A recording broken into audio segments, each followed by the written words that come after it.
வானங்களையும் பூமியையும் அகிலங்களையும் படைத்த அல்லாஹ்வுக்கே அனைத்து புகழும். அத்தியாயம் 31 ஆயத்து 14. நாம் மனிதனுக்கு தன் பெற்றோரை குறித்து உபதேசம் செய்தோம்.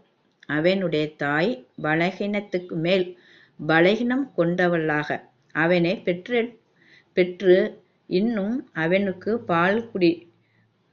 பால்குடில் மறுதல் 2 வருடங்கள் ஆகின்றன. ஆகவே எனக்கும் உன் பெற்றோருக்கும் நன்றி செலுத்துவாயாக.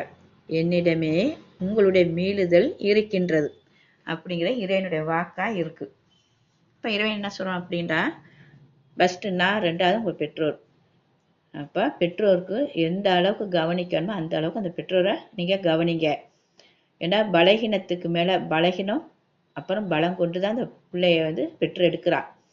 அப்படிங்கிறக்காண்டி அல்லாஹ் சொல்லி காமிக்கிறான். அந்த தாய்க்கு நீங்கள் செய்ய வேண்டிய கடமையில் எதுவும் குறை இருந்தால் அது என்னிடம் உங்களுக்கு கேட்கப்படும், அது என்னிடம் தீர்ப்பளிக்கப்படும். எந்த அளவுக்கு நீ தாயை கவனிச்சுக்கிட்ட, அந்த தாய்கிட்ட எப்படி நடந்துக்கிட்டிய அப்படிங்கிறத அல்லாஹ் தஆலா அதை சொல்லி காட்டுவேன். நான் அதை உங்களை விசாரிப்பேன் அப்படின்னு சொல்கிறான்.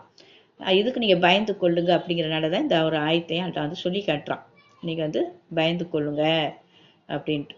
அப்போ இந்த தாய் ஒரு குழந்தையை பெற்று எடுத்து வயிற்றில் இருக்கும்போதும் அவங்களுக்கு தூக்கம் இல்லாமல் அவ்வளவு ஒரு அந்த உடம்பு பலகீனத்தில் அந்த பிள்ளைய பெற்று எடுக்கிறாங்க.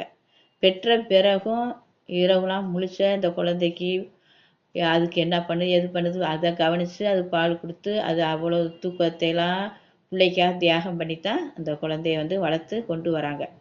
அதுக்கப்புறம் அந்த பிள்ளைகளை படிக்க வைக்கிறதுலேருந்து அதில் பழக்க வழக்கத்தை கொண்டுட்டு வர்றதுலேருந்து எல்லாமே இந்த தாய் அந்த பிள்ளைக்கு அவ்வளோ கஷ்டப்படுத்த அதை கொண்டு வராங்க.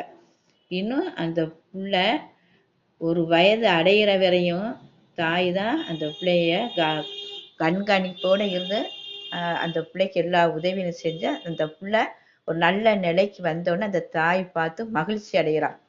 இவ்வளவும் ஒரு தாய் பெற்றோரும் அந்த பிள்ளைக்கு இவ்வளவு ஒரு நன்மைகளையும் செஞ்சுட்டு வராங்க. இதைத்தான் நம்ம கவனிக்கணும். அப்போ தாய்க்கு இல்லை பெற்றோருக்கு ஈடாக எதுவும் இல்லை அப்படிங்கிறதான் இந்த இறைவன் சொல்லி காட்டுறான் நமக்கு. அப்போ உங்களை பெற்றோரை நல்லபடியாக கவனிச்சுக்கங்க. ஏன்னா உங்களை நீங்கள் கஷ்டப்பட்டாலும் உங்களுக்காக வருந்துவது பெற்றோர். சந்தோஷமாக நீங்கள் இருந்தாலும் நல்ல நிலையில் இருந்தாலும் உங்களை பார்த்து பூரிப்படைகிறது பெற்றோர். ரெண்டுமே பெற்றோர் தான். அதனால தான் அல்லாஹ் தஆலா அந்த பெற்றோரை அவ்வளவு அல்லாஹ் எடுத்து சொல்லி காட்டுறான். இதை நீங்கள் பின்பற்றி வாங்க. நாளைக்கு அந்த பெற்றோரை நீங்கள் கை விட்டுட்டிய அப்படின்னா உங்களுக்கு கடுமையான கேள்வி எனக்கு இருக்குது, நான் விசாரிப்பேன் அப்படிங்கிறதே அல்லாஹ் சொல்லி காட்டுறான்.